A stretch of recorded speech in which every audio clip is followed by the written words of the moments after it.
Hello guys, ഇന്നത്തെ നമ്മുടെ ചിന്താ വിഷയമാണ് താങ്ക്സ് ഗിവിങ്.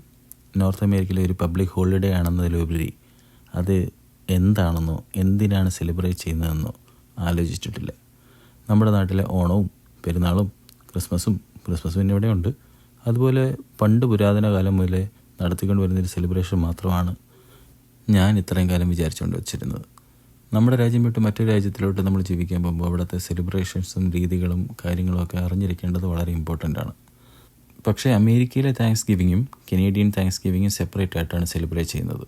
കാനഡയിൽ ഇത് ഒക്ടോബറിലെ 2ാം മൺഡേ ആകുമ്പോൾ US ഇത് നവംബറിലെ 4th തേഴ്സ്ഡേ ആകും. ഇതിൻ്റെ പ്രധാന കാരണം ഹാർവസ്റ്റ് സീസണിലുള്ള വ്യത്യാസം മാത്രമാണ്. നോർത്തേൺ ക്ലൈമറ്റ് കാരണം കാനഡയിലെ ഹാർവസ്റ്റ് സീസൺ നേരത്തെയാണ് സംഭവിക്കാറ്, US തിരിച്ച്. മാത്രമല്ല നവംബറിൽ നമുക്ക് മേജർ സെലിബ്രേഷനായ ബ്ലാക്ക് ഫ്രൈഡേയും മറ്റും ഉണ്ടെന്താനും. ഇതിൻ്റെ തുടക്കം പണ്ട് റെഡ് ഇന്ത്യൻസ് അല്ലെങ്കിൽ ഇൻഡിജീനിയസ് ആയിട്ടുള്ള ആൾക്കാർക്ക് ഇവിടുത്തെ ആദ്യ ഇമിഗ്രൻസ് ആയ യൂറോപ്പിയൻസ് അവരുടെ ആദ്യത്തെ സക്സസ്ഫുൾ ഹാർവസ്റ്റിംഗ് കഴിഞ്ഞ് ഒരു ഹാർവസ്റ്റ് ഫീസ്റ്റ് നടത്തുന്നു. അങ്ങനെ ആണ് ഇവിടെ താങ്ക്സ് ഗിവിങ് വന്നിട്ടുള്ളതെന്നാണ് കേട്ടറിവ്. മാത്രമല്ല താങ്ക്സ് ഗിവിങ്ങിന് അമേരിക്കയിലൊരു പ്രത്യേകതരം ഇൻട്രസ്റ്റിംഗ് ആയിട്ടുള്ളൊരു ന്യൂസുമുണ്ട്. അത് പറയുന്നതിന് മുമ്പ് താങ്ക്സ് ഗിവിങ്ങിൻ്റെ ഏറ്റവും വലിയ പ്രത്യേകതയാണ് വിളമ്പുന്ന ഫുഡ്. ഈ 2 രാജ്യങ്ങളിലും സ്റ്റഫ്ഡ് അല്ലെങ്കിൽ റോസ്റ്റഡ് ടർക്കി ആയിരിക്കും സെൻറ്റർ ഡിഷ്. അതിന് സൈഡായി വെജീസും ബ്രെഡ്സും ബട്ടറും ചാട്സും മറ്റും ഉണ്ടെങ്കിലും മെയിൻ ആൾ ടർക്കി തന്നെ. ഇനി ആ കൗതുക വാർത്തയെ പറ്റി പറയാം. US ഏകദേശം 45 മില്യൺ ടർക്കിയെ ആണ് ഒരു വർഷത്തിൽ കഴിക്കുക എന്നൊരു കണക്കുണ്ട്. ഇത് എത്രോളം ശരിയാണ് എന്നറിയില്ല. ഇതൊക്കെ പറയുമ്പോഴും കാലം മാറുമ്പോഴും താങ്ക്സ് ഗിവിങ്ങിൻ്റെയും സെലിബ്രേഷൻസിൻ്റെയും കളറും കാര്യങ്ങളും മാറി വരുന്നു. പണ്ടിതൊരു ഹാർവസ്റ്റ് ഫെസ്റ്റിവൽ ആണെങ്കിൽ ഇന്നത്തെ കാലത്ത് ഫ്രണ്ട്സും ഫാമിലിയായിട്ടുള്ളൊരു ഗെറ്റ് ടുഗദർ പോലെയാണ് ഇതവിടെ ആഘോഷിക്കാറ്.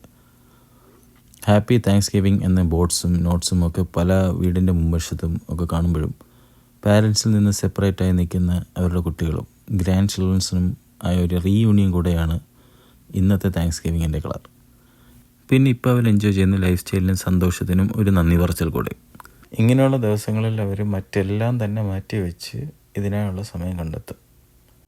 നമ്മുടെ നാട്ടിൽ ഓണത്തിന് എല്ലാ ബന്ധുക്കളും കുടുംബത്തിൽ ഒത്തുചേരുന്ന പോലെ ഇവിടെ പാരൻസിൻ്റെ വീട്ടിൽ മക്കളും കൊച്ചുമക്കളും ഒത്തുചേരും.